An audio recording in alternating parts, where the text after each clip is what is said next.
Hello everyone, welcome back to Let's Read I.O. So, Marduk is claiming that Mutsuki doesn't want to wake up. After all this time, we've been working toward that goal. And now it looks like maybe... okay. So I gave this some thought, and... well... it doesn't really matter that much as far as, from my perspective, because, you know, if I have the wrong answer, then it'll probably become apparent pretty quickly. So, I'm thinking she does want to wake up.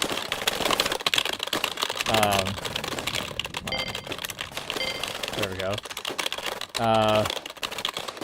Yeah, she does want to wake up, but I want to get, I'm looking for bad endings, so let's see what happens if we say that she wants to remain asleep. That's right, she wants to remain asleep. That's why she put herself inside this pod, but I have to wake her up. Please, forgive me. Bullets come continuously flying out of the muzzles of the guns in He's hands. The compressed attack programs start running down their soulless targets with unparalleled accuracy. Some of the codebreakers that are hit tumble down from their knees, while others fall down as if they'd been sent flying. And just like that, they start crumbling away like dust. They start returning to being enumerations of meaningless data. The codebreakers don't know the meaning of limit. They run over the corpses of their comrades and come swooping in like surging waves. Not a single trace of fear is on their faces. That's why he continues shooting them down without the slightest hint of emotion.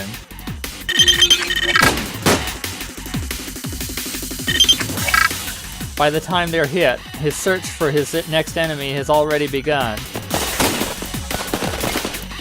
The codebreakers can't match up to his reaction speed and accuracy.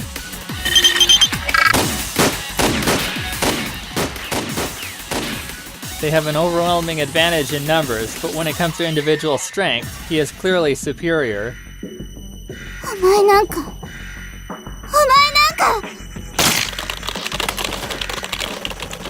Ishtar continues to input the passcodes, and once again, Marduk begins to talk.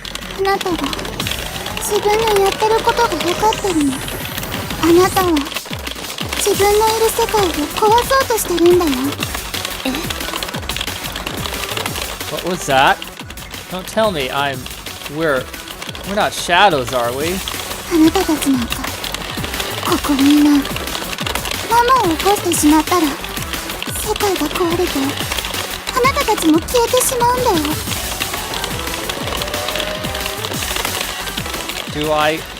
Do we truly exist? Are we shadows? Dreams? Fakes? Where is the soul? Where am I? Now that she mentions it, right next to Ishtar is an anxious limb, a shadow.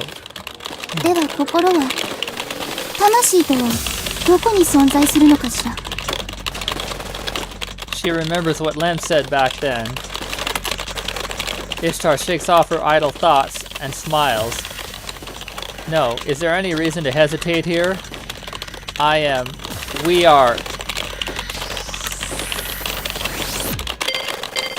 Okay, well, I thought maybe there would be another choice.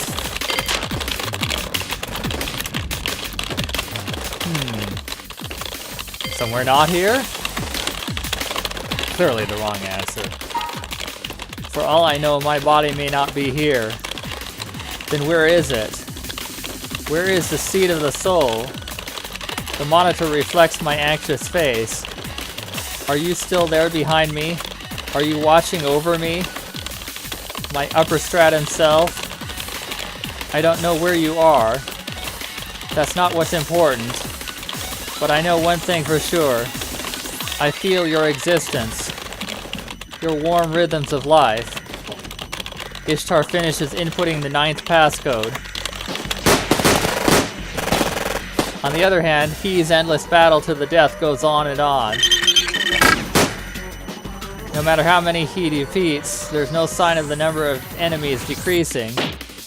The more he defeats, the more reinforcements come descending into the room. Unlike him, they've got infinite resources. Out of ammo again? He knocks down a nearby Codebreaker with his gun barrel and rushes behind the shadow of the mainframe to hide himself. The Codebreaker's bullets pass over his head a second too late. He quickly abandons his now empty cartridges and reloads his guns with brand new ones. But these are his last magazines. He has very few bullets left. A flustered look crosses his face for an instant that doesn't go unnoticed by Marduk.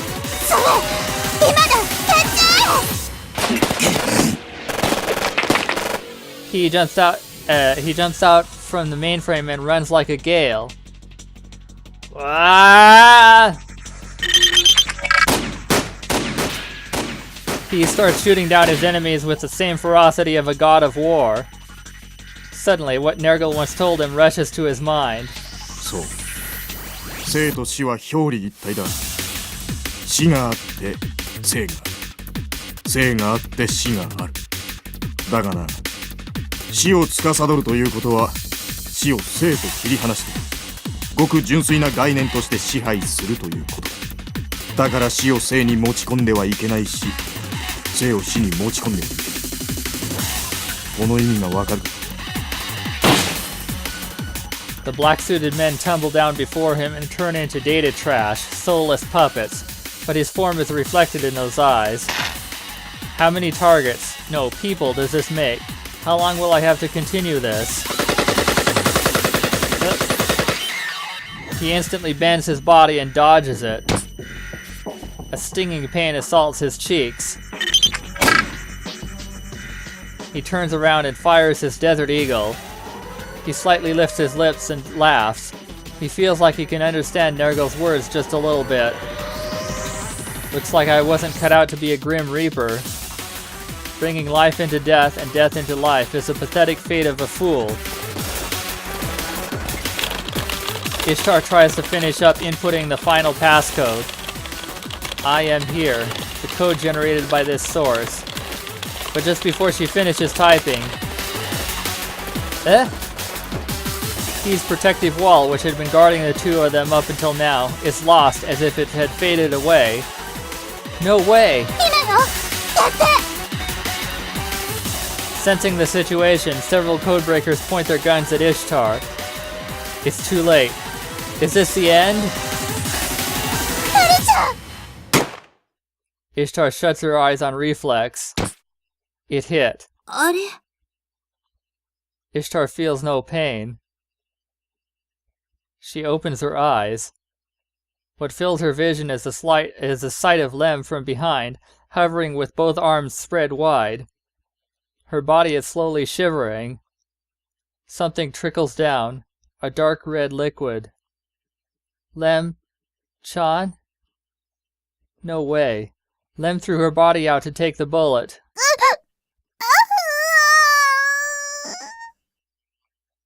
This small body formed a desperate shield. This tiny body. Lem loses her strength and falls down. Ishtar catches her with both hands. どうして？だって、ヒー君と約束したんだもん。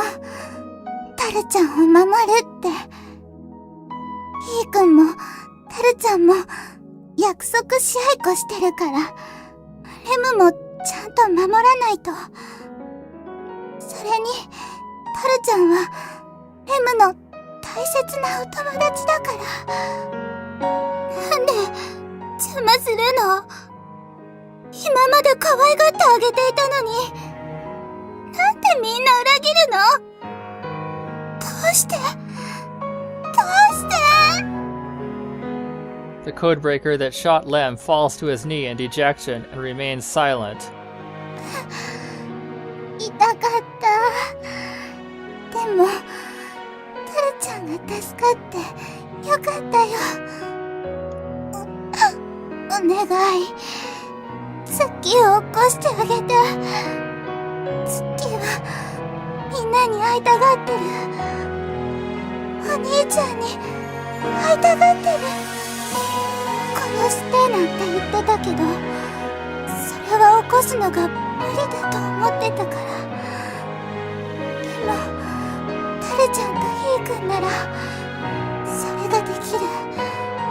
できるよ、きっと。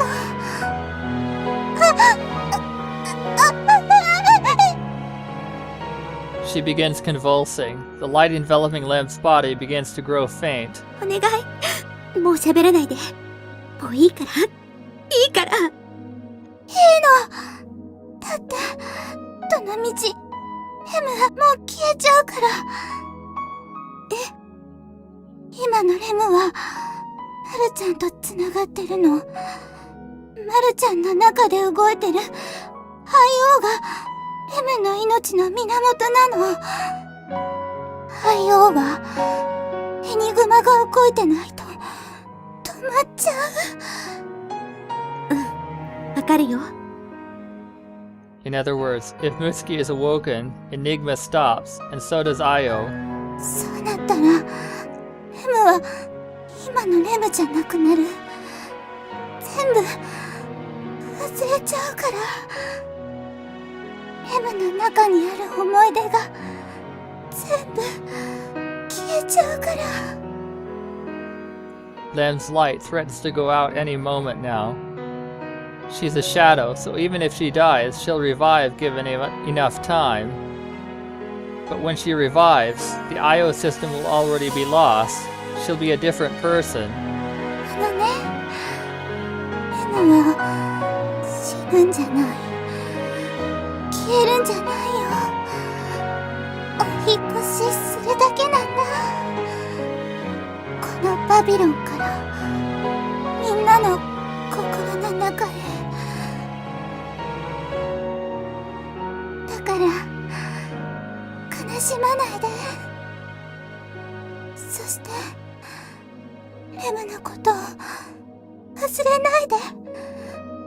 思い出さなくていいから忘れないで。みんなが忘れない限りレムは死なない。わかった。わかったよ。忘れない。絶対に。これ。Lem pulls a four-leaf clover out of nowhere. これはクローバーの花言葉。知ってる？In the language of flowers, it means promise. Lem smiles sweetly. 今度また会った時は。The next time, Ishtar trembles in sadness, but a second later, Lem's body becomes enveloped in light, not as an annihilation effect. Could this be a personality overload?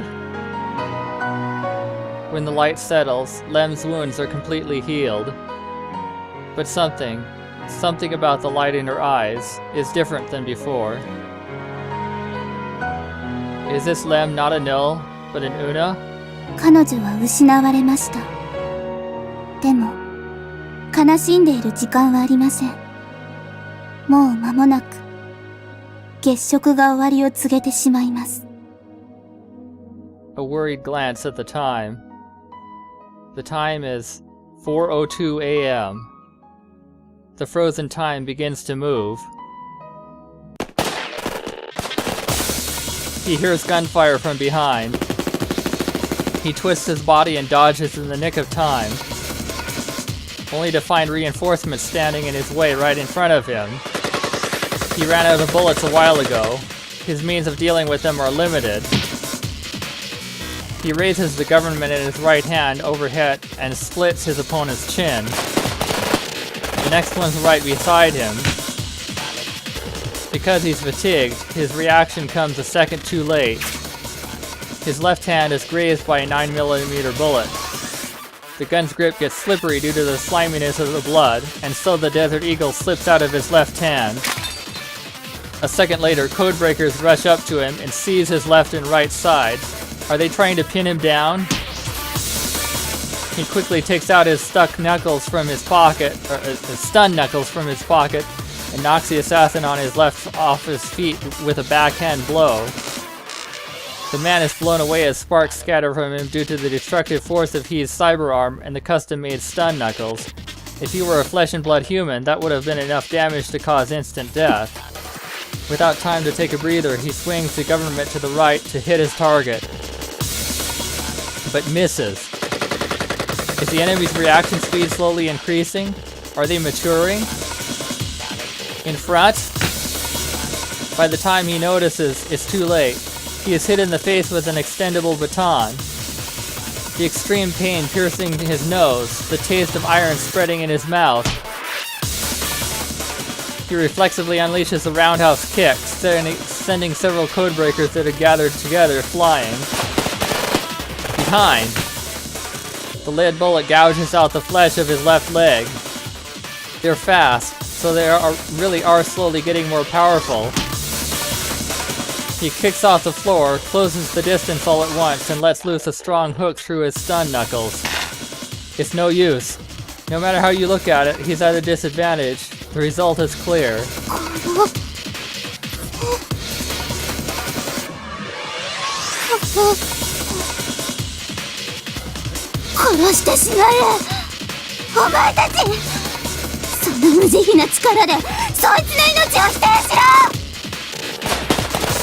From behind again?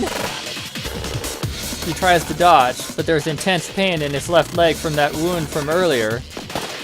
And a second later, all the bullets his enemies fired hit him in the abdomen. He collapses from the extreme pain and writhes about. Normally, that'd be a fatal wound. It's an extremely severe wound even for the modded and enhanced T.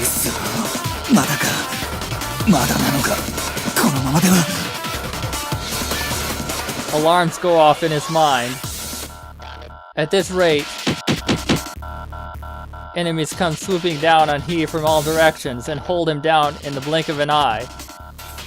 There's about 10 of them. No matter how much superhuman strength he possesses, this isn't a situation he can simply escape. He looks to see the muzzle of a Valter right in front of him. The Codebreaker smirks before he thrusts the gun right at the crown of He's head. Is this what they call karmic retribution? He has resolved himself. The trigger finger begins pulling back. Adios.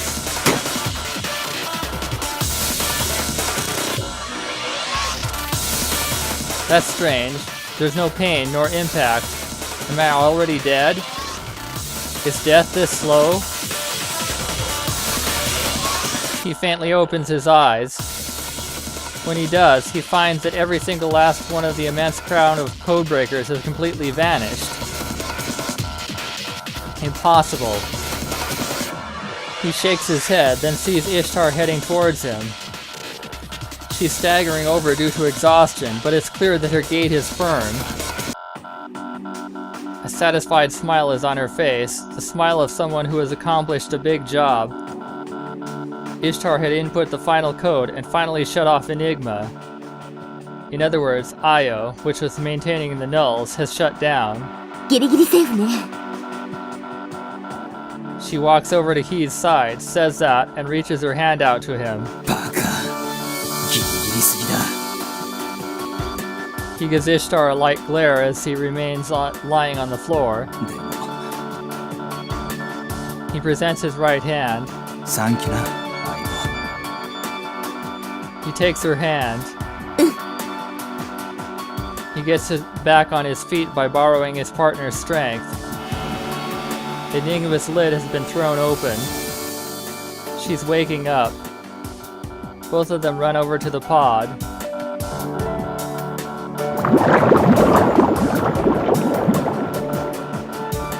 But both he and Ishtar are sure of it.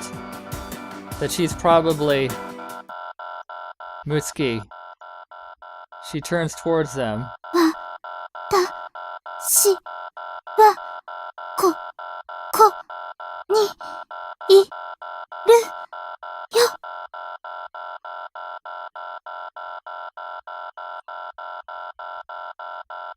So this place really is still inside the dream. In that case, they have to log out and head for the next stage. They have to go back. At that moment, あなたたち、許さない。私からママを取り上げたあなたたちを、絶対に。the door to the central room starts closing. What's the meaning of this? The instant they think that, they both understand what's going on.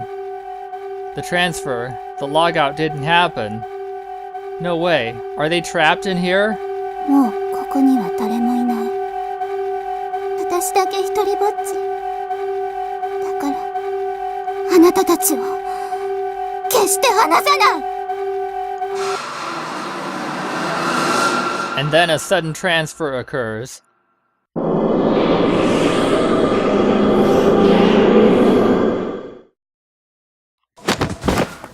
They're thrown out in front of a gigantic spiral staircase. An overwhelmingly long, spiraling vortex. A sight almost like a symbol of Marduk's tenacity. If it's come down to this, they have no choice but to attempt escape by their own means, patching programs and breaking out, even if it necessitates force. But where is the exit they should aim for? What is the true address? At the edge of their sights are stairs spiraling down forever, as well as stairs spiraling up. Where is the world to which they must return? イシュタル？リカーシブコールを使って、それで戻るべき世界を検索するの。え？どうしてそんな時間のかかることを？大丈夫。ここは量子コンピューター。その処理能力を借りれば、処理は一瞬で終わるわ。それに、この多層構造の世界では、むしろそれを使わないと正確な道を探し出せない。なぜだ？どれも本物だからよ。All of them are real? 急いで。もう月食が終わってしまう。月食が終われば、もう戻れなくなる。They look up to the sky. Far up in the sky, in front of the jet black canvas burns a crimson moon. That seemingly eternal eclipse will soon end? In the first place, how long will this world hold up now that Enigma's stopped? No, wait. What stopped was the enigma of this dream, so this world itself should be fine. What's disappearing are the dream worlds deeper in. Damn it, this is so confusing. 大丈夫。あとは、私が引き受けます。だから、何も心配はいりません。What does she mean? あなたたちは、真を。Lem stares firmly at he. おやすみなさい。しばしの別れです。There's such a sad look in her eyes. Why? He tries to ask, but in the end, the question could not escape his lips. 早く、私を信じて。わかった。私に正しき道を指し示したまえ。The lights released from Ishtar's hand simultaneously fly towards the spiral staircase's upper stratum and lower stratum.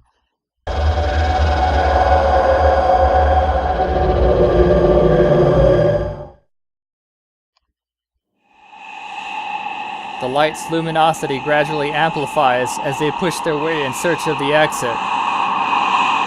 Lights call other lights. Lights search other lights. It's almost like a person staring at themselves. They go down, down, down, or up, up, up, pursuing their target wherever it may be. The two lights moving in either direction each separate into two more, forming four lights flying through space. A white cloud coats all things in sight. The environment loses its color, and then its sound, each and every sense. Their own location gradually grows ambiguous. I'm Inside the silent white space, the two of them gaze upon the wondrous sight like daydreamers. I'm...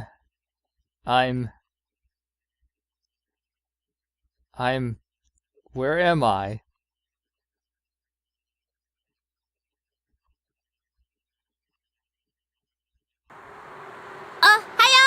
ひなた、今日も遅刻しないで来てるな。感心感心。 Who's this? こら、朝の挨拶はどうしたの？ちゃんと起きてる？ご飯食べた？ Who am I seeing? Who's talking to me? No, this is... 起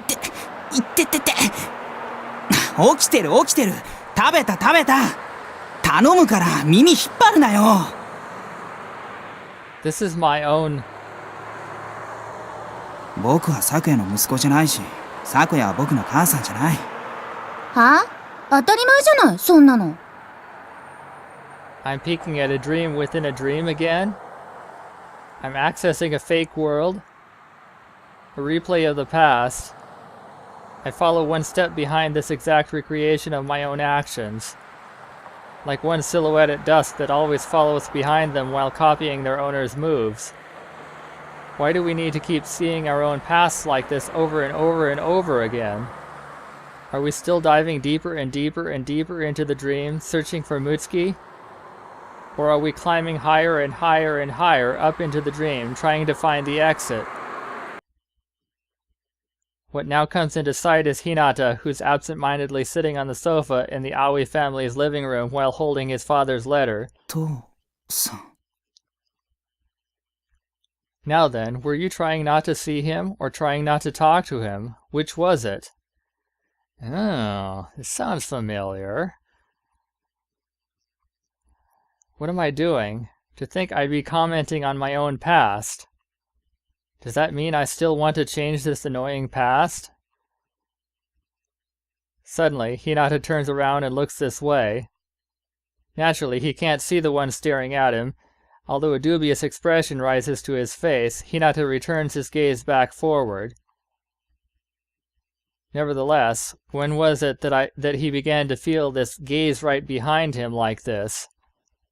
If that's the case, then we really were also part of the dream, something akin to the shadows of Babylon. Is it impossible to meet the real Mutsuki? Is there no world to return to? Am I nothing more than a silhouette that follows behind someone?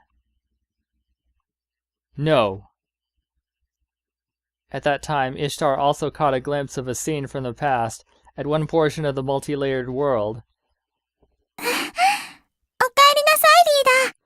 お姉ちゃんの電脳、どうでした？もうバッチリ。すっかり復帰したわ。そうですか。よかった。そうそう。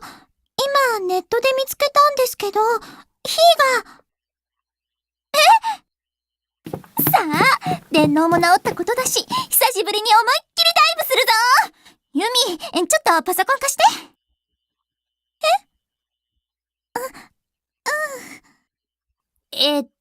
ユミちゃん、それで？そうだ。ジュース切らしちゃったようなので、ユミが買ってきますね。あと、今日の夕食の材料も、ついでだから揃えてきます。うん、ありがとう。いえいえ、じゃあ、行ってきますね。Why did she run away back then? If only she had stood up for herself and said what had needed to be said, things would have never turned out the way they did. Why do I only regret the past? Even though I walked firmly down the path I chose. With those thoughts in mind, the Ishtar of the past looks up this way. How surprising. There's supposed to be no way for One-sama to see me the way I am. But One-sama's left eye was blessed, so... Don't tell me. A tiny bit of expectation. But she tilts her head and resumes talking with her friends. Wait, don't go, One-sama. At this rate, you'll all... Please wait. I am here. Don't leave me all alone. Darkness. Nobody can be seen in the vicinity. Without any indication at all, my partner, he, is nowhere to be found either. Am I alone now? From now on, must I bear isolation without being able to desire, without being desired? Has everyone left me? No.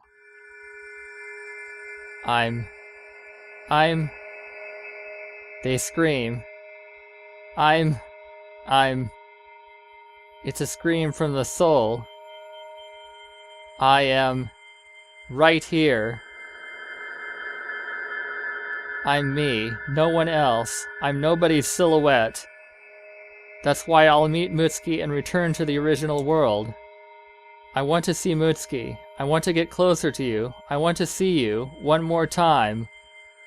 And return to where everyone is. To the place where we belong that we've lost. 必ず生きて帰ってくる。約束。We'll survive and return to the world where everyone is waiting. That's right, I am here. Of course you are here too. My most trusted partner, my comrade who's always been by my side, and most of all, my friend whom I open up to. I can't see him, I can't touch him, but I certainly can feel him. His warmth, his breath of life. You are there. 頼んだぜ、相棒。He trusts me, so I trust him too.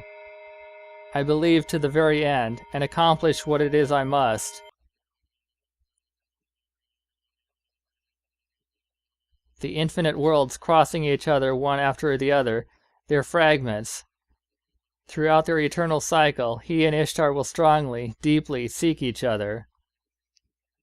Where? Where? Where? Where are you? As if driven by the red moon, driven insane, driven to pain, driven to grandeur, the search goes on and on and on.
捕らえた。 Wow. The world we finally found. The world we must return to. Ishtar plunges into that space as if guided by the light. He follows right after her. But there's no world there. As if they had no place to return to from the start. Did they mess up the end conditions? Did they lose sight of the return address?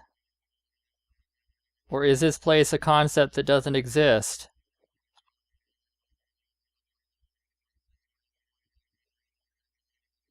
Why? Why? Why? Why? There is no answer, just disbursement, consciousnesses that are beginning to slowly lose their autonomy.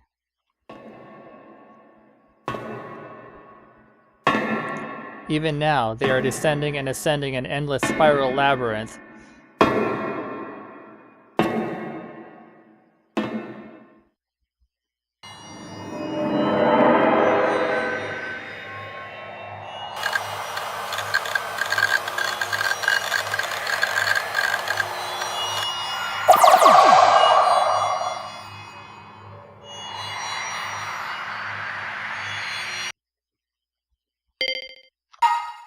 Okay, let's see. What did I get?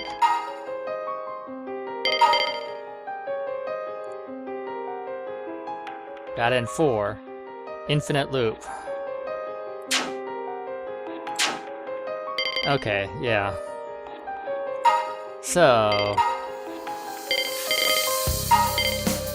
now let's try to do this right.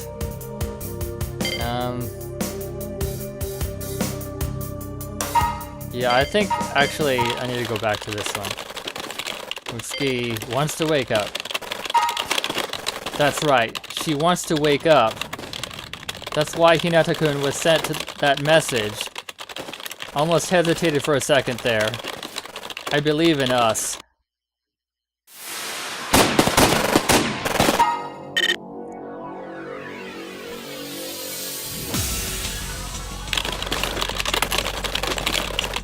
I am. We are. Here. Ishtar embraces Lem and gently holds her close. Her warmth, her breath, her pulse, all signs of her existence can be felt immediately. This is no fake. This is no illusion. And I know that more than anyone else. Lem-chan is here. And thus so is Mutsuki-chan. And so am I. 確かにここにいる。現実がちゃんとここにあるように。We are surely right here. I don't know where you are. That's not what's important. But I know one thing for sure. I feel your existence. Yeah. 捕らえた。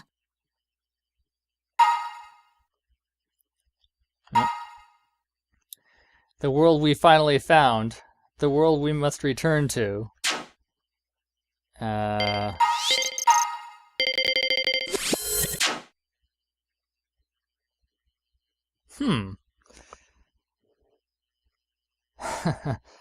I'm not really sure, but I can't stop now.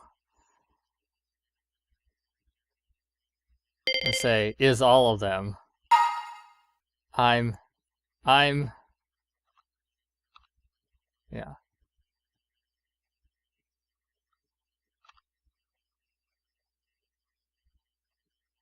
Lem's voice resounds with a majestic air. どれも本物だからよ。 Indeed. They were all real, and at the same time, fake. This is not a question of which are real and which are fake. Each of these infinite answers is but a fragment of a real image, not an imaginary image. That is what I think. I am nothing more than what infinite me's saw of me myself. like the mirror image reflected by opposing mirrors. That's me myself reflected in the mirror. I am in all places. At the same time, you are too. I am a part of you, and you are a part of me. All things are true, and all things are untrue. タルちゃんが見てる赤は、よその人には赤という名の青かもしれないのにね。Those were the words of another fairy that is now gone, weren't they? That's why all of them are real. Each is a necessary beloved existence. That was when I discovered the reality within me. The reality I always searched for was within me. Is that contradictory? Perhaps, but that's fine just the way it is. I accept that world of contradictions. The world and I become superposed. Now I feel as if I can love even death unconditionally. My shadow. Another me. No, all the me's, including me. Thank you for being there. And stay from now on. We stand hand in hand as we head to the world to which we must return. But someone grabs us by the shoulder to prevent us from doing so. Despite having no visible form, that someone is there, with a will overwhelming enough to end all discussions of its existence or non-existence. もうここには誰もいない。私だけ一人ぼっち。だからあなたたちを決して離さない。 This is truly astounding tenacity. She has no intention of letting us go, no matter what. And then, something comes, heralded by a divine light. We feel its arrival. An air of absolute intimidation, a majestic presence. A pressure somehow resembling that of Marduk. あなたは Marduk's voice gives rise to confusion. That something appears to be talking with her with soundless words. It's Ashur, isn't it? 私を探していたの？ずっと昔から？ずっと遠くの未来から？私も探してた。私もあなたを探してた。だから。Before I realize it, both Marduk and that mystery being had disappeared into nowhere. Let's go back. Someone says this. Let's go back to where everyone is. And to where you are. I quietly nod. The world keeps kicking inside its womb. It's quite literally a newly conceived creature, silently counting down the passage of time until its birth into this life. The fetus takes in and absorbs everything it can get from the womb and forces itself to evolve into its next step. And then it has a dream. A long, long dream with no sign of ending, no sign of awakening. But what kind of dream does a fetus see? Perhaps it yearns for the future it has yet to see. Or perhaps it clings to the past it will soon lose. It slowly tries to open its eyes. How long has this been going on? What reason is there to be here?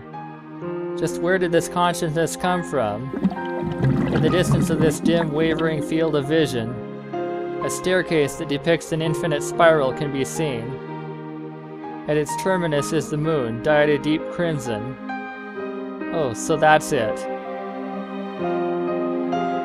We all are thus born into the new world.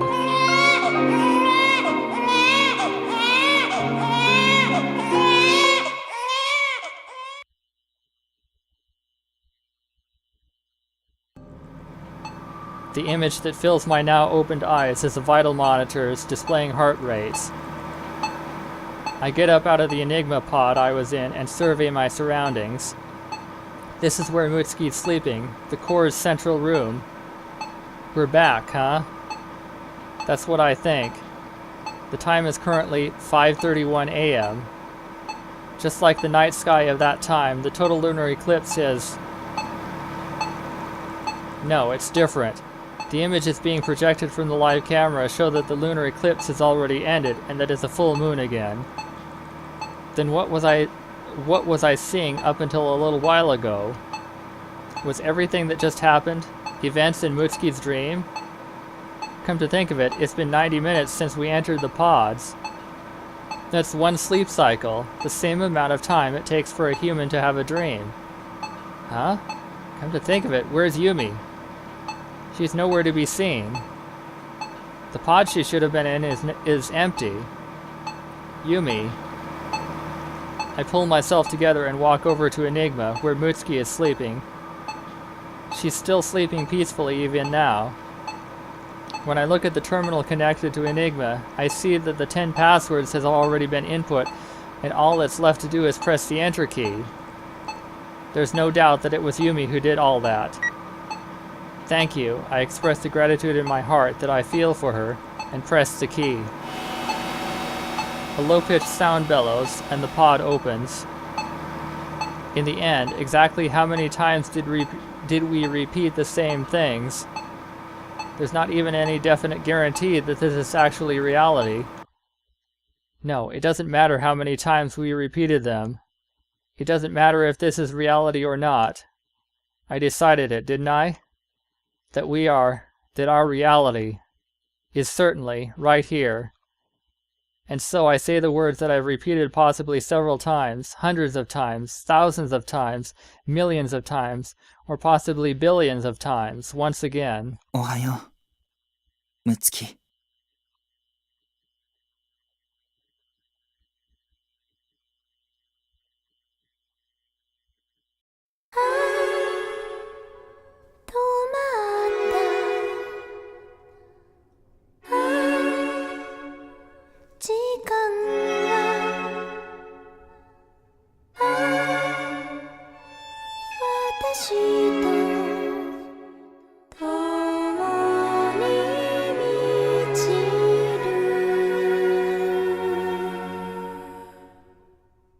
月が少しも見えないくらい夜、何も聞こえない静寂の夜、君は言ったね、どんなに辛くて寂しい夜でもいつかは明ける。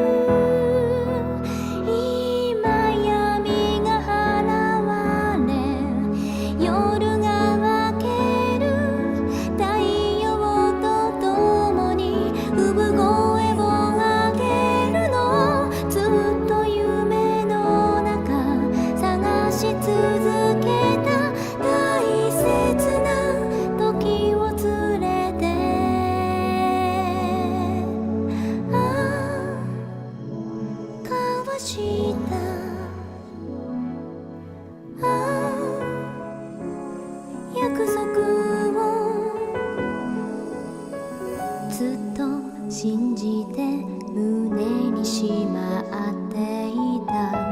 だから穏やかに眠っていられた。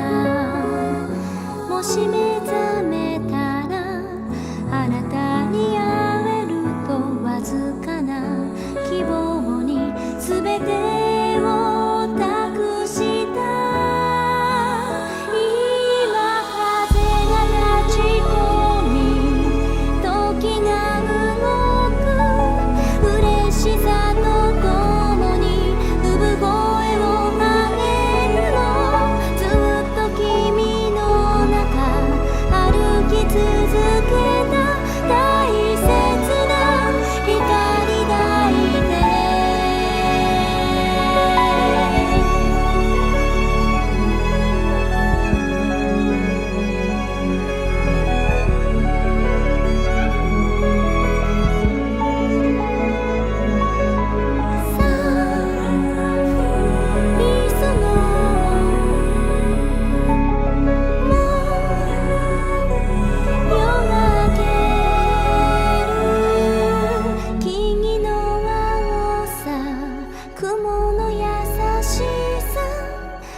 したものを君が運んできてくれ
Oh, wait, there's more.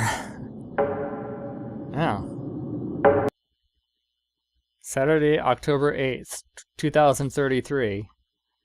Almost a year has passed since that fated day where everything ended and became the start of everything. And this day is... Where are you?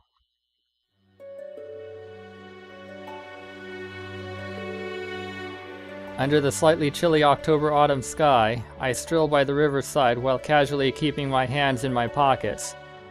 The sparkling sunlight repeatedly and coldly reflects off the surface of the river. I slowly pick a pebble off the ground with my right hand and throw it sidearm pitch style towards the river. The pebble slips through an opening in the fence, bounces off the water surface 4 times, and sinks into the water as if it's vanishing. And so I watch the surface of the river where the pebble sank for a while, but eventually I try to put my hands in my pockets again and walk off. But before I do, my left hand, covered by a leather glove, suddenly catches my eye. To make sure it's functioning okay, I open it, and then close it tightly. There's no problems with it. Of course it needs maintenance every now and then, but it's proven to be no obstacle to everyday life. This body is 2/3 machine. Aside from that, I am completely me. I can't feel his presence inside me. Not since half a year ago, since the third eclipse on April 15th, 2033. I see a family of 4 a slight distance away from me. A lively boy of 4 to 5 is riding on his father's shoulders, a wide smile crossing his face. Next to them is a girl about the same age as the boy. Maybe they're twins? Who's clinging to the mother's back and sleeping. The boy points to something in the distance and says something. When they hear that, his parents look at each other and smile. The girl disregards them and continues sleeping. I survey my surroundings. They're full of the lightly drifting wind and peaceful everyday sights. Everything in those nightmare-esque days I experienced last year truly do feel like they were something out of a dream. 1 year ago, October 19th, 2032, I remember the events that happened after that commotion. Thanks to Yumi and Ishtar's help, I was able to safely get Mutsuki out of Enigma. I then took her and left the place so we could escape. I knew that it would only be a matter of time before Cyberforce and the JSDF, who had both been dispatched to suppress the terrorism, would come rushing in. It was obvious that if we stayed there, we'd be taken into custody and assaulted with interrogations. But above all else, I didn't want Mutsuki, who'd been wasting away the whole time, to be bombarded with the inevitable rebuking and curious stares. Although I didn't explain a thing to her, Mutsuki obeyed me without a word, as if she'd already surmised everything.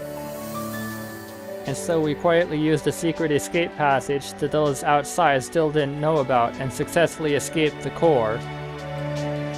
At that time, I didn't know what was occurring in the outside world. According to the news, it seems that Code's terrorism was quickly suppressed. It appears that the ringleader behind the terrorism, Enlil Izumo-Tsukasa, was able to successfully escape from the scene and evaded capture. Even now, she's been made an internationally wanted criminal by public safety, but her whereabouts still remain unknown. Is she alive, or is she dead? Perhaps she discovered bonds. Code went into hiding underground afterwards, and though they apparently still acted in accordance with their ideals, it seems that they considered their role over and broke up their organization after a certain incident that occurred half a year ago. Even Exarch ended up completely dissolving due to that certain incident, but that's another story. Now then, what became of the others who were caught up in that maelstrom of incidents? It seems that Yayoi-sensei was able to sneak away from that chaos, but she told me almost nothing about how she got out of that situation.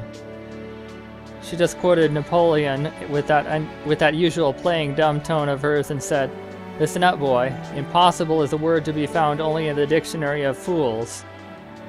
That said, it's beyond my area of imagination as to how she obtained them, but it seems Sensei's got connections of sorts even with the authorities. If that's not it, then there's no way she could have slipped out of that encirclement. Even though I grilled her about it, she said nothing and simply faced a random direction while puffing out menthol smoke. Come to think of it, I noticed that after that, whenever she would raise her hand to smoke, a heretofore unfamiliar ring on that hand's finger would shine conspicuously in the light. I have an idea. Yayoi-sensei sheltered us for a while afterwards. Because Mutsuki and I were too deeply involved with that incident, if Cyberforce found us, they'd probably never cease questioning us about things we don't want to be asked over and over again. Of course, we were concerned with Exarch and Code's movements too, but what we wanted to get away from above all else was the media. There's no doubt that they would try to totally exploit us until they completely forgot about the incident, like miners trying to exhaust a vein of precious minerals until they ran dry. It took half a year after the incident until the world regained its calm and we were able to return home. Come to think of it, what became of Ea and Yumi's friends at Criminal? Due to Enigma being shut down, Io lost its function. In other words, Shadow Nulls, who have no substance, can no longer move autonomously. If that's the case, then since Mutsuki was awakened, everything about them was reset and exchanged. Yumi's friends and Ea should be currently sleeping quietly while impatiently waiting for their masters who haven't shown up to access them. When I tried indirectly asking Sensei about it, "Oh, you mean Meg and the others? They're still living now, in paradise," she said with a smile.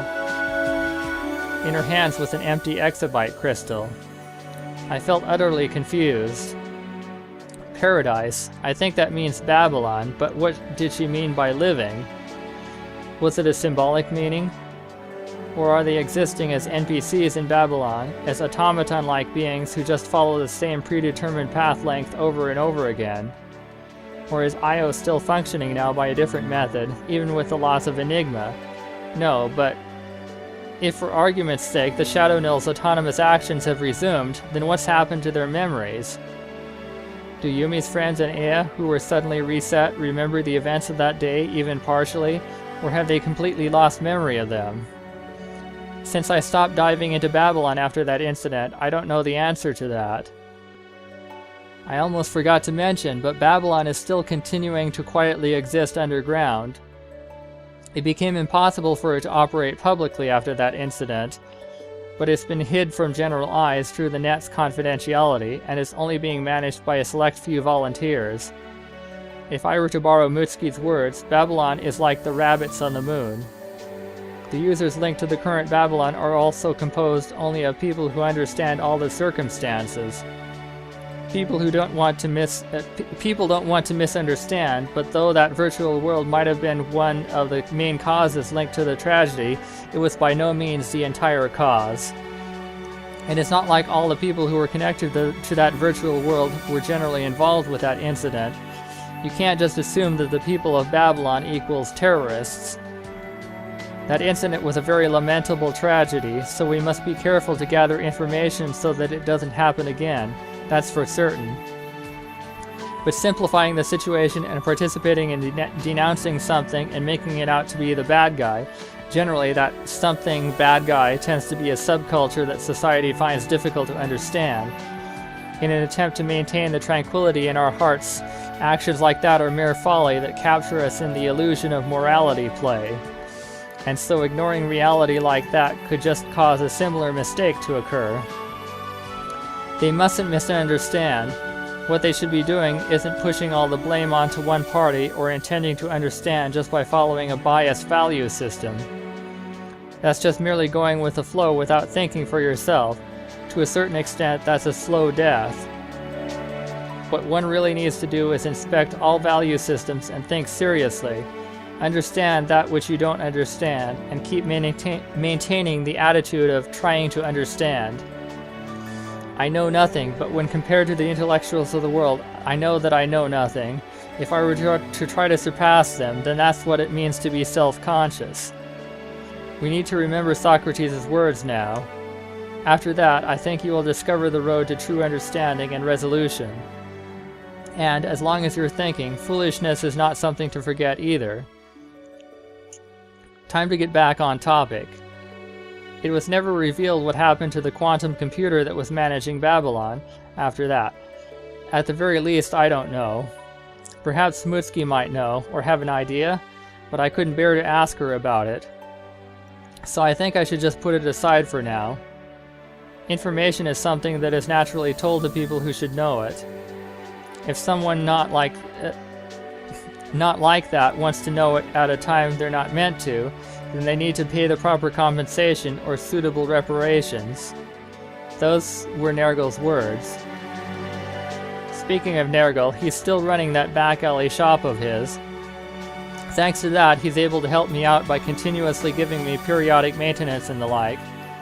That said, it seems his shop was raided by Cyberforce right after the turmoil 1 year ago. Though that might only have been totally natural given the considerably borderline illegal things he's done. When I asked him about it after he reopened his shop after a while, he gave me the same unchanging reception he's always given me. As usual, he's a blunt man whose true intentions can't be read. But for some reason, it feels like he's been less edgy with me. That's the impression I get, at least.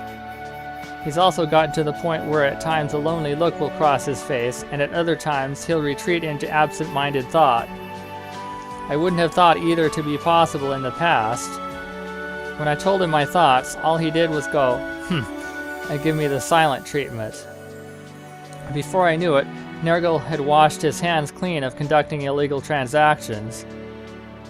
I hear rumors of Yumi every now and then.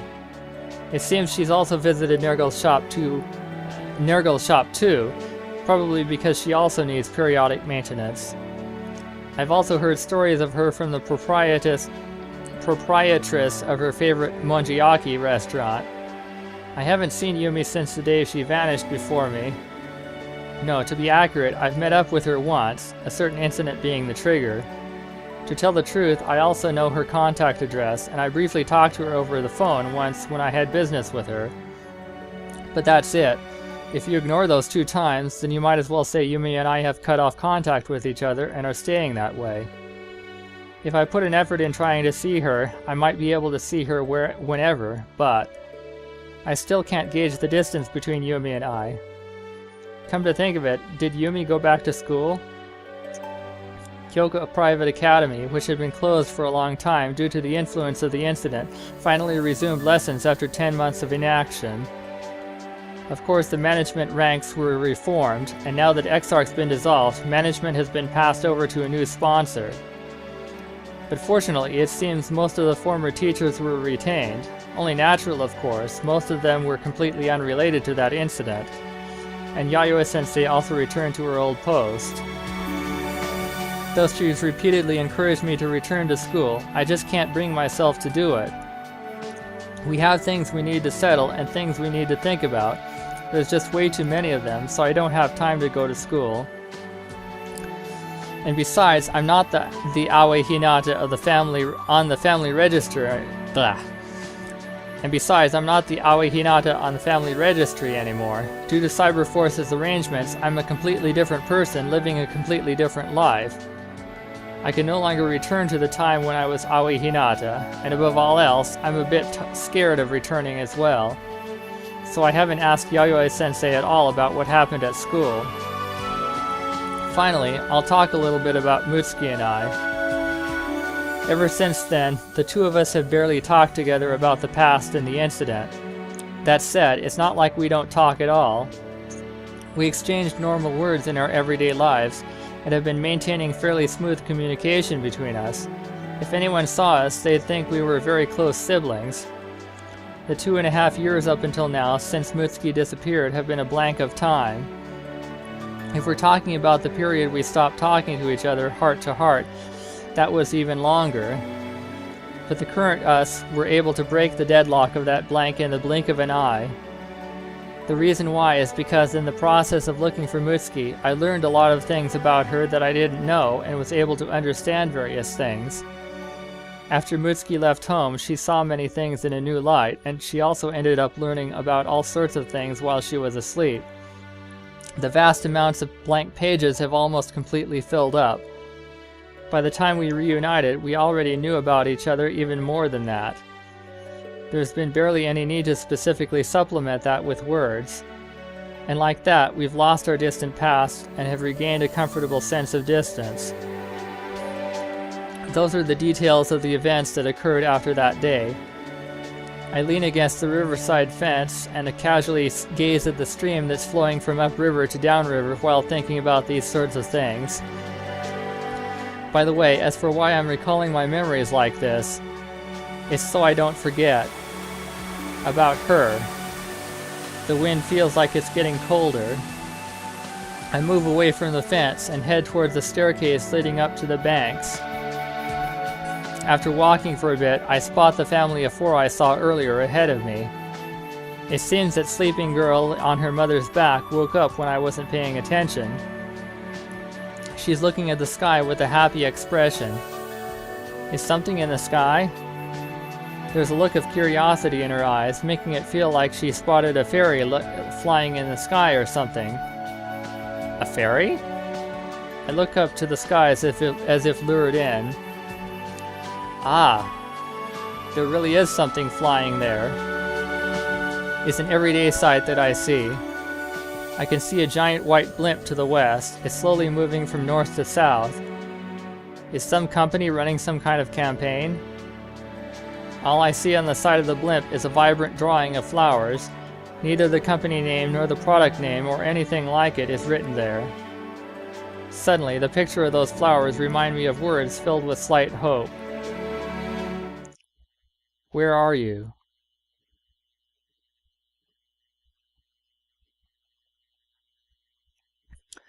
Yumi looks up to the sky and sees the flying white object far off into the east. It looks like a blimp.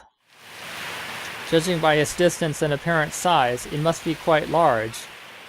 Seems like fun. It must be so happy to lend its body to the whims of the wind and fly so blithely through the air.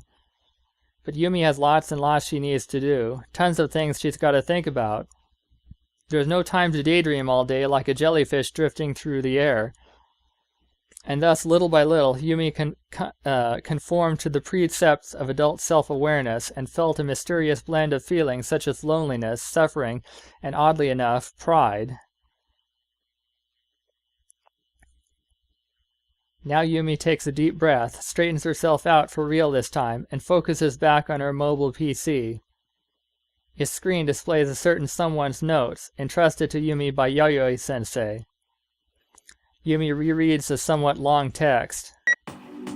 The title, Multi-Layer World Hypothesis, an Objective Perspective.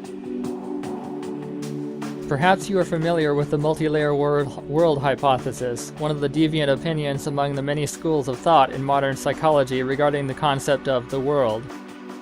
It's also called the MW hypothesis for short. It's not a difficult world outlook like Lacan's RSI seminar, but by no means is it a simple, definite concept either.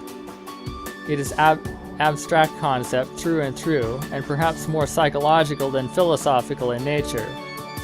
According to this school of thought, the real world that we live in, the one we're conscious of, is just one of many worlds. Another world exists above it, and yet another one above that one. The same goes in the opposite direction. Infinite lower strata worlds extend beneath this world as well. Some opine that the concept is close to the Buddhist... there's that... Trisahasra Mahasahasra Loka Dhatu, the whole universe of a billion worlds that the Buddha enlightened, the major world system. I see. In that case, this school of thought can also readily incorporate the Buddhist concept of samsara, or rebirth. Basically, humans whose lives have ended will have their souls transferred to the next world, up or down, and continue their next life there. Also, each world is closely linked to the next. Events that occur in one world appear to have an effect on another.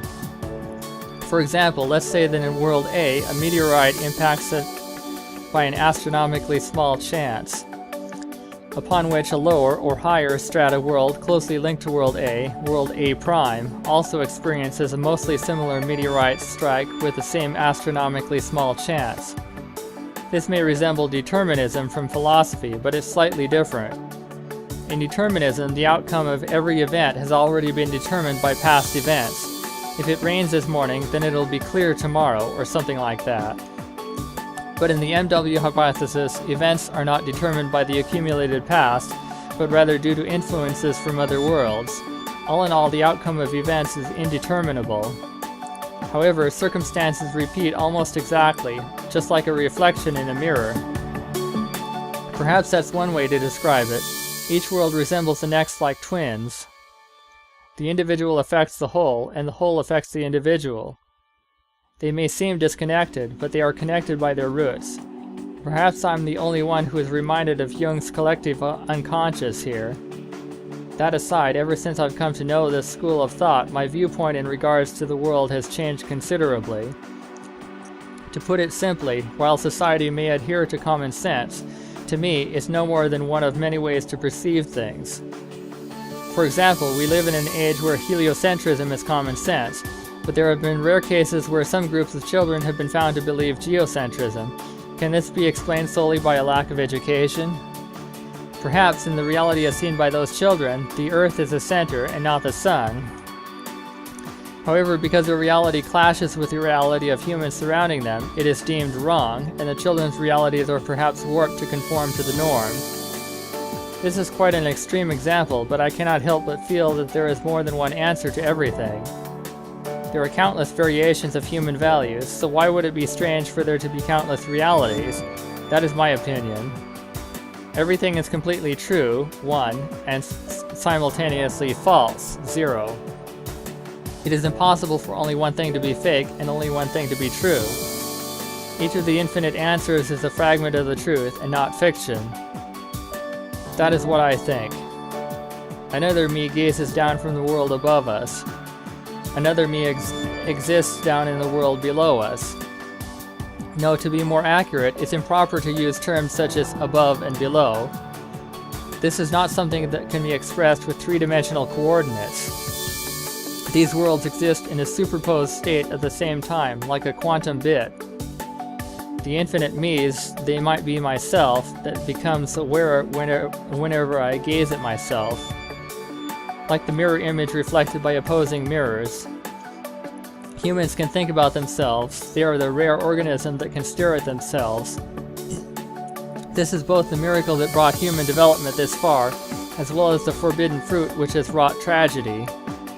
For this trait has allowed us to reach the point where we can consider things with mind detached from body, emotion detached from reason, and thus possibly bringing about the start of mutual separation. In that case, it can be thought that if we were to chase time as far as it would go, as advanced as civilization would reach, as complex as society would develop, the separation would just grow and grow and grow. The more information is accumulated, the wider our field of vision spreads, the further separated two people become. Details become ambiguous, and general concepts slowly fade away. And finally, through the eyes of the computer network, we begin to see even the world itself through an objective point of view. That is not all. In order to deal with the complex, diversifying, fragmenting value systems, we must fragment even ourselves. Perhaps we ICs are the generation that has advanced to the point where nothing more can be done about alienation and isolation. We have advanced to the point where all known methods of observation are growing incapable of observing ourselves, or observing reality. So we've grown a need to perceive a new world. What was perhaps inevitably born from that need was an imaginary world like Babylon, a multi-layer world. A diversified reality born out of alienation, out of isolation, a method of observation to tether our diversified selves. Innumerable selves, each one the real self. Innumerable worlds, each one the real world. A receiving system to affirm that notion. Innumerable selves gazing at oneself. I think about myself, and then the me that was thought about by myself thinks about another myself, forming an eternal chain of thought. The concept that gave rise to that vision may very well be that of multi-layer worlds. This landscape we see is by no means a computer-generated virtual image, but a dream, perhaps an illusion. It is one answer we derived ourselves to the question of how the real world should be. Each is real. Each is reality.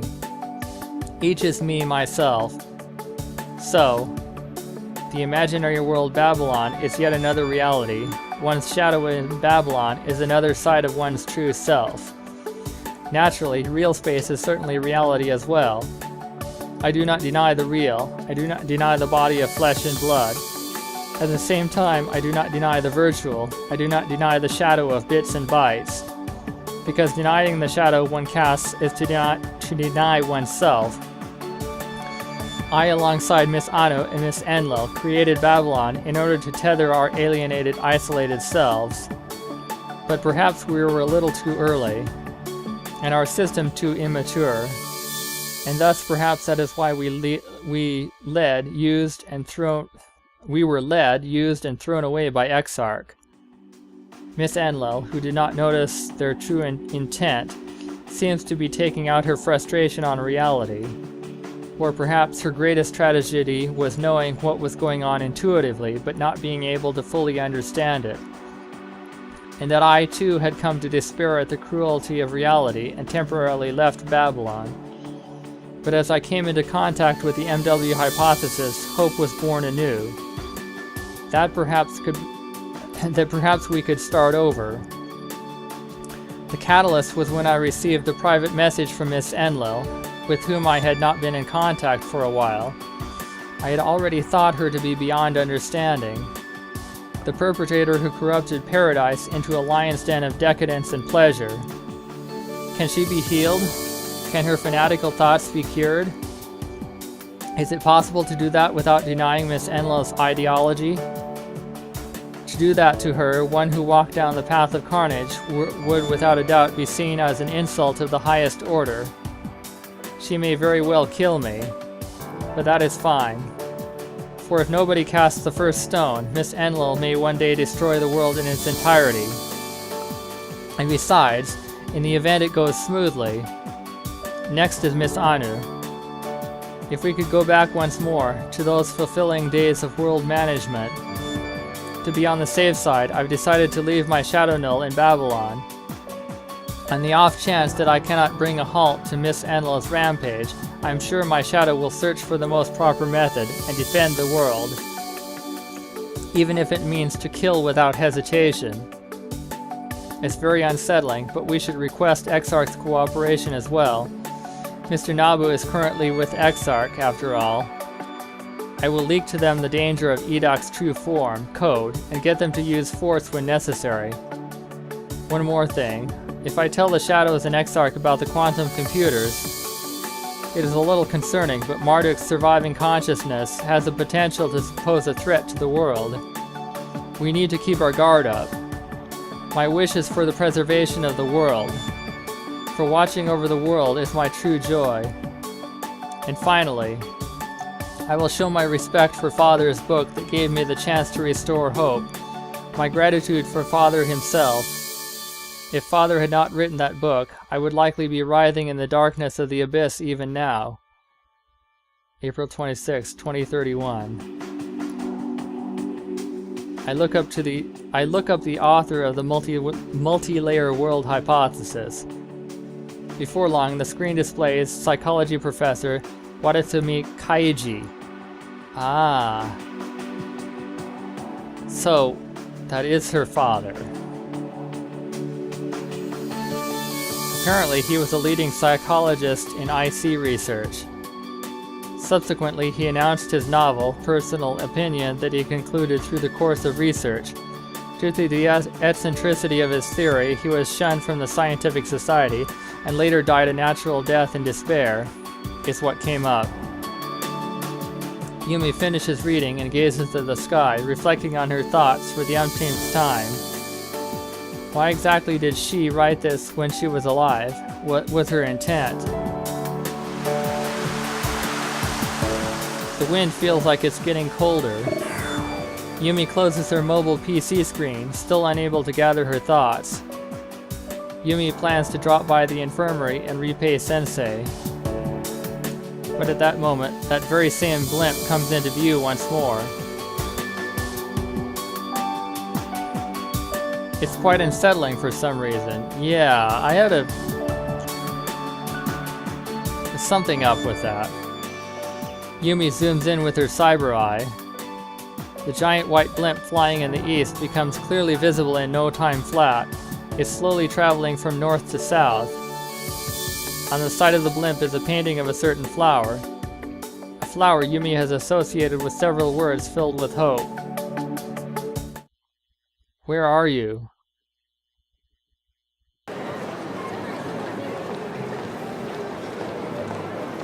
Amongst the noisy hustle and bustle.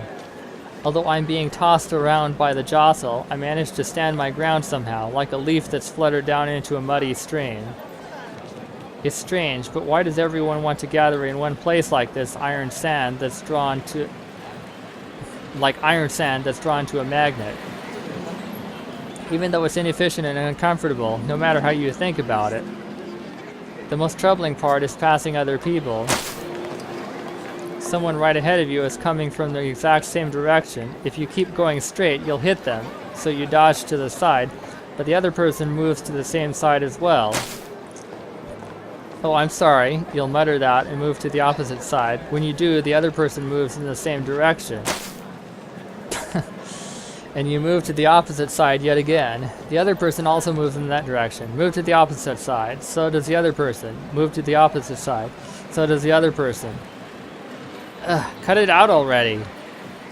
The worst times are when you're made to repeat this 10 times like you're doing some sort of side jump exercise. It's stupid if I do say so myself. We should just yield right away and go directly straight. But when you think that and walk, the other person thinks the same thing, and then wham!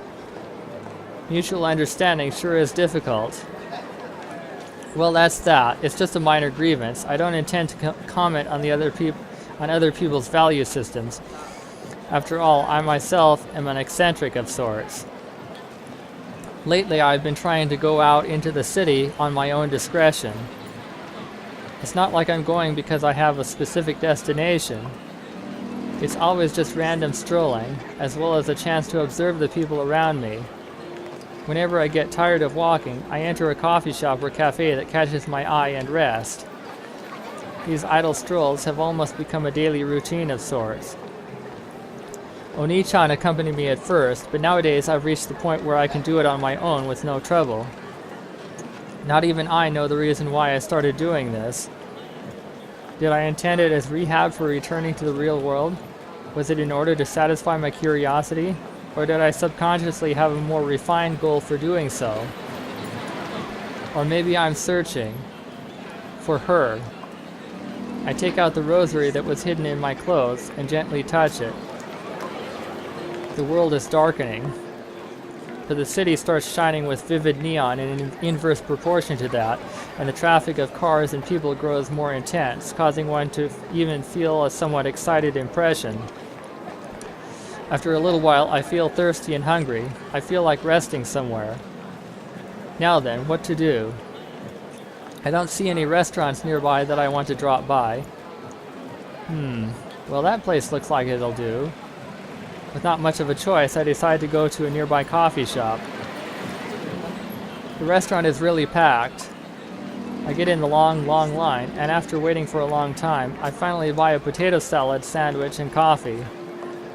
Of course, I wish to eat and drink in the shop, but it's hard to secure a seat right now, so I've fallen into an awkward situation. I go from one end of the shop to the other, wander aimlessly in circles around the place, and when I finally get a seat, it's in the smoking section next to a noisy group of tourists. I detach my consciousness from my surroundings as much as possible and try to focus on eating and drinking. First, I grab the sandwich. In the past, I would stuff my cheeks with Mom's homemade sandwiches while enthusiastically engrossing myself in Babylon. This brings me back a bit. But after one bite, I find myself disappointed. I went through all that trouble to find a seat, and yet the potato salad is dry and completely flavorless. The lettuce interposed between it is all flabby. And on top of that, the bread is rock hard. I pull myself together and take the coffee. After filling it with milk and sugar, and after estimating when it's cooled down to body temperature, I take a sip. Perhaps it was considerably boiled, as it smells unbelievably sour and it tastes terrible, as if it were boiled ink. As I get depressed, the strange high-frequency waves of shrill voices propagate from the table next to me, along with the awful stench of cigarette smoke. With my mood now completely ruined, I quickly leave the shop. Even so, I make sure to finish my sandwich and coffee completely. When I get outside, I take a deep breath. The air is bad as always, but it allows me to pull myself together a bit. While walking against the flow of the crowd of people, I think to myself, what's projected in the world that everyone's seeing? Before I know it, I've arrived at the train station. There's lots of people crowded here as well, a crowd composed of a large variety of people of different ages, genders, blood types, jobs, and likely even places of origin. みんなが見ている世界には何が映っているのだろうか。 Suddenly, an elderly woman trying to pass by in front of me stops, looks at my listless form, and tilts her head suspiciously. But then she briskly walks away. This might not be that uncommon of a scene. What's projected? もし私と同じものを見ているのだとしたら、そう考えるのは希望であり、傲慢でもあるのかもしれない。 Are you and I really in the same place? Are you and I really seeing the same things in the same way? But 同じである必要なんてどこにあるのだろう。 yeah. 私はここにいて、あなたはそこにいる。立ち位置は異なる。まずそれを知ることから始めよう。全く違う人間同士が同じ時間を過ごしている意味を考えよう。その幸せの意味をかみしめよう。 The flow of people divides into two streams at where I am and merges back into one stream after a little bit. 分かり合えないことを分かり合えたとき、本当の理解が生まれる。 Even though some people glance at me from time to time, no one stops. 真実は一つではない。それぞれが見ているのは多層世界の断片に過ぎない。ただそれはおおむね同じと感じることによって皆幸せになれる。それは自分とは違っている相手を認めること、許すこと。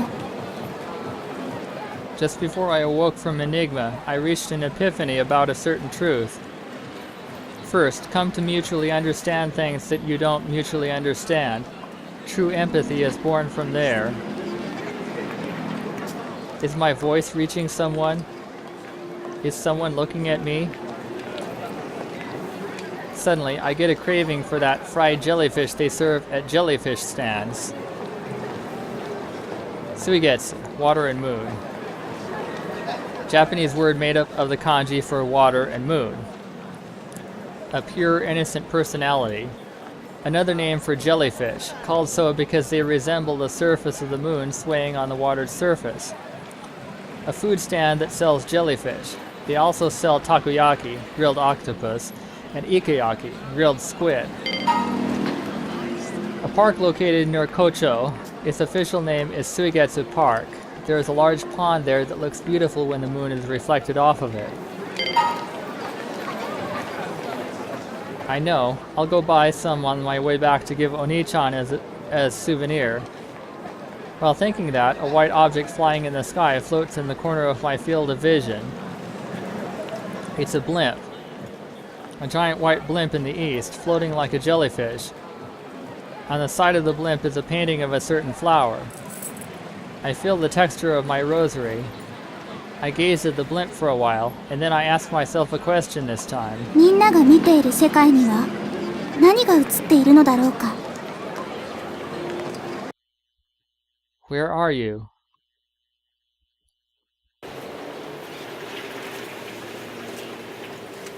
By the time the curtains of the night have fallen, Yumi is walking along the riverside promenade close to One-sama's apartment. She plods along while listening to the sounds of the flowing river. It's quiet. Not a single silhouette stands in the surroundings. Yumi's all alone again. She becomes painfully aware of that once more. One-sama is gone. One-chan's gone too, and so is Kosuke-kun, and Mika-chan, and Mom. Everyone who was close is now gone. Everyone's left Yumi and gone far away. The human called Yumi no longer exists even in public records. The new Yumi is a newly prepared someone else. The real one has been deemed dead. The real one has been deemed dead? Hinata-kun. That's right, Hinata-kun is still around. One of Yumi's few sympathizers. My most trusted partner. My comrade who's always been by my side. And most of all, my friend whom I open up to. Time and time again, he's saved Yumi, cheered Yumi up, given Yumi courage. Yumi wants to walk by Hinata-kun's side from now on. For how long? For how long has Hinata-kun's presence held such a place in Yumi's heart? A painful, sorrowful, and yet warm place. Yumi honestly doesn't understand the truth behind these feelings, but this is probably what Onesama talked about before. What does Hinata-kun think of Yumi? Yumi takes up the rosary from her chest and holds it tight. Could Hinata-kun desire Yumi? 1 year ago, Yumi silently disappeared from Hinata-kun's eyes, because Yumi still had things she needed to do.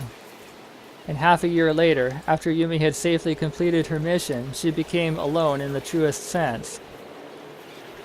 Yumi knows Hinata-kun's contact info, and his address as well, of course. And yet Yumi herself has never gone to meet him, nor attempted to contact him. There's nobody left to give me a shove on the back or to show me the path. And so Yumi has become a lost little girl, wandering aimlessly here and there, taking roundabout paths. What would One-chan say if she could see me now? She'd probably say to find the shortest path and squeeze it out. そうなの。この私が言うんだから間違いない。そうに決まった。まったく、ユミってばもうどうしてこう私に似ないでとろんのかしら。What would One-sama say? ほら来た。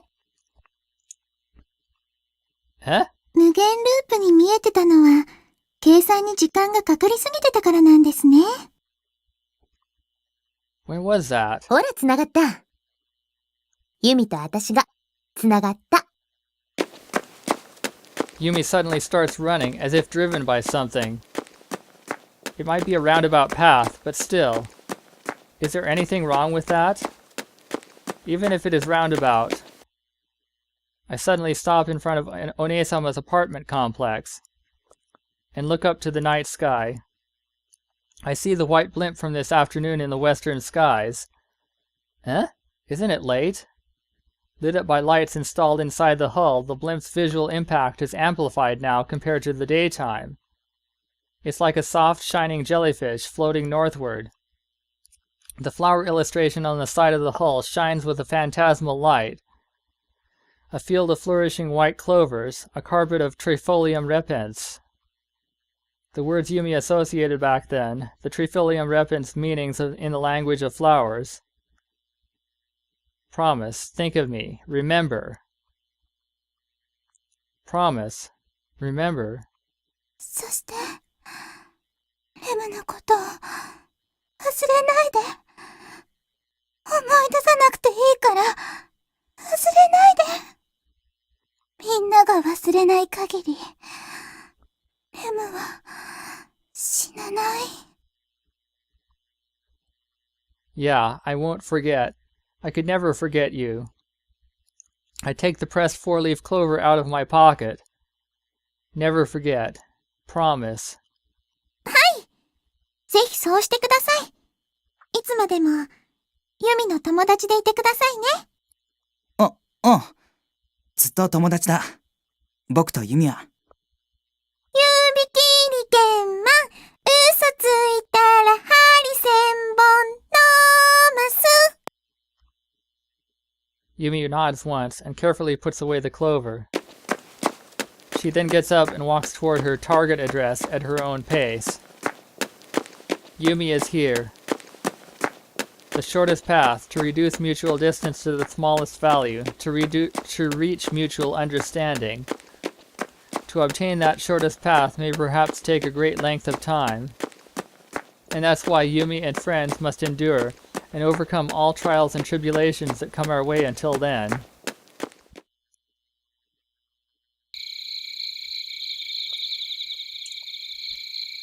I stand paralyzed in sheer shock at this unexpected scene. I just wandered around with no destination in mind until I arrived at the front gates of Kyoka Academy.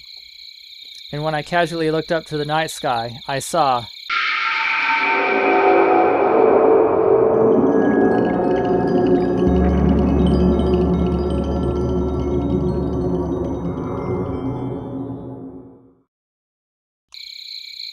a total lunar eclipse?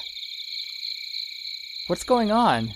Even though the 3 total lunar eclipses happened in succession in a half-year cycle over the course of a year, even though it's only been half a year since that last day, well, they are part of a tetrad.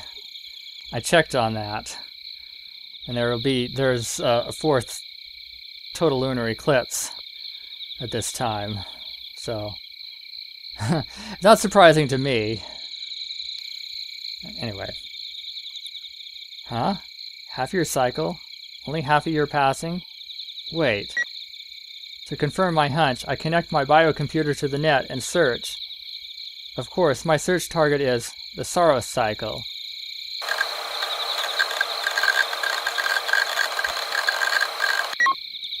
Daytime elongation...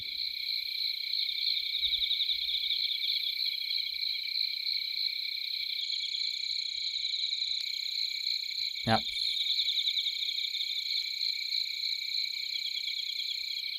And the current time and date is October 8th, 2033, 7:54 p.m. Unbelievable.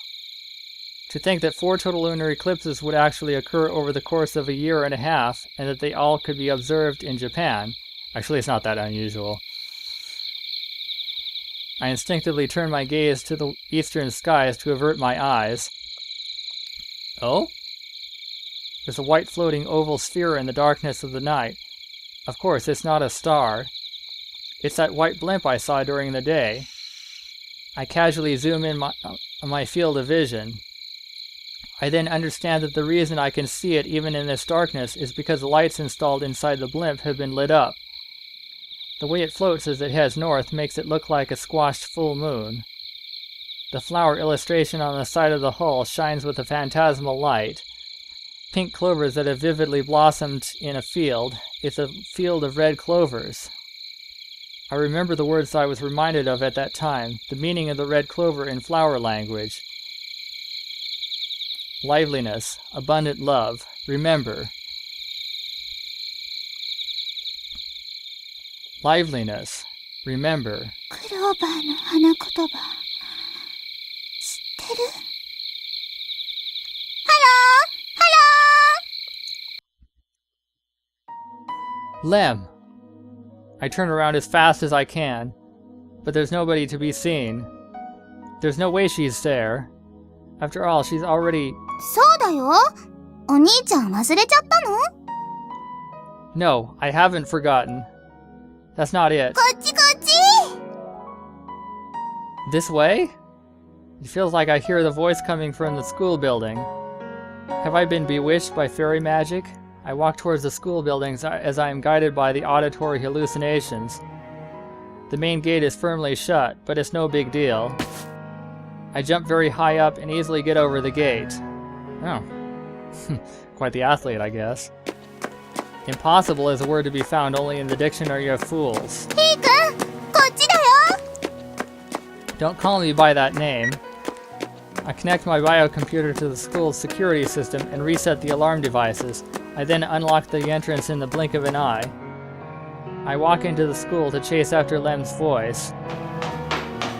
Where is she? ハローハロー！お兄ちゃん？遅いよもう！ Here? お兄ちゃん？どこ行っちゃったの？レム見えないよ。 Hey, Lem. なに？お兄ちゃん。 Hey, seriously. お兄ちゃん？ Wait for me. タリラリラのらったりり。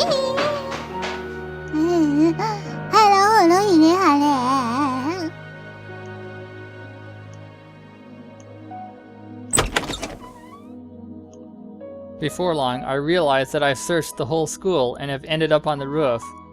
Naturally, there's not a soul to be found there, to say nothing less of that cheerful fairy. Isn't that obvious? My shoulders slump feebly. Of course, there's no way she'd be here. She's long gone. Even if she were here, she wouldn't actually be here, for here is a world she doesn't belong to. The same crimson moon as the one on that day is in the skies. It looks like a rabbit's eye. I find myself gazing at it. 今度また会った時は There is no next time, Lem. I head towards the field of clovers. I soon remember the times I looked for a four-leaf clover here. When I searched with Mutsuki when we were 5 years old. And then, in the process of looking for Mutsuki, there was a full moon that night. Come to think of it, I saw Lem passing by the front of the moon back then. The moon. The full moon. The day when the abilities of Ices and Lem swell to their highest level. And what's more, today is a total lunar eclipse. お兄ちゃんどこ行っちゃったのレム見えないよ I'm right. What the hell am I doing? I should go back. To think I'd break into the school over something as stupid as this. I'll apologize properly tomorrow. お兄ちゃん These auditory hallucinations sure are persistent. Maybe I should pay Nergal a visit tomorrow and have him give me a checkup. お兄ちゃん No, that's wrong. This is... ねえ知ってたネッシーも雪男もどっちもいないんだよ This isn't an auditory hallucination. That someone knows something only Mutsuki should know. I turn around. The fairy then turns towards the moon and smiles. Lem's just like a sunflower. No, would it be better to say a moonflower? また会えたね We're right here.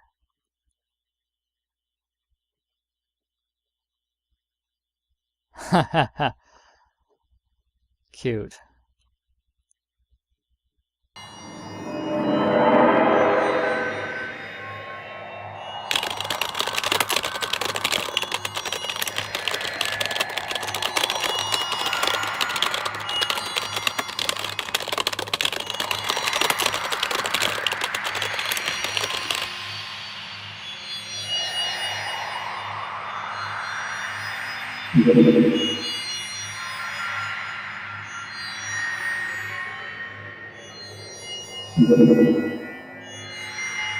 What is this?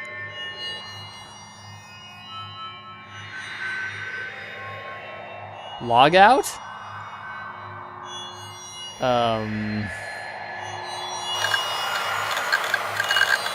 Huh.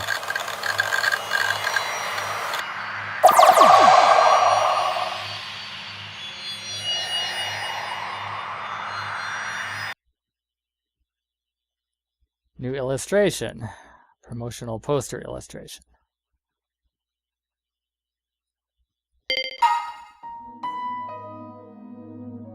Oh.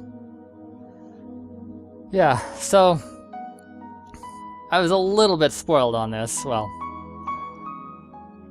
I guess a lot of people know this, but we're not done yet.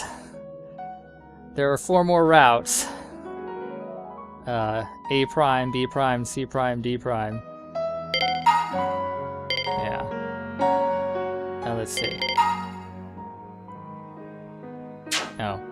I'm gonna check the ending list first. Route A, end. Lead out. Okay. Now.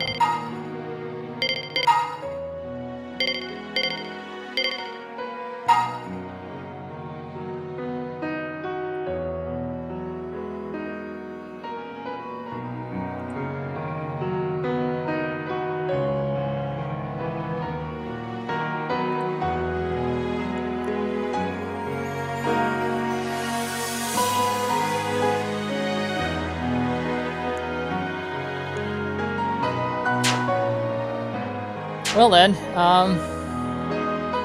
it's a bit short, but my voice is not in the best shape for whatever reason.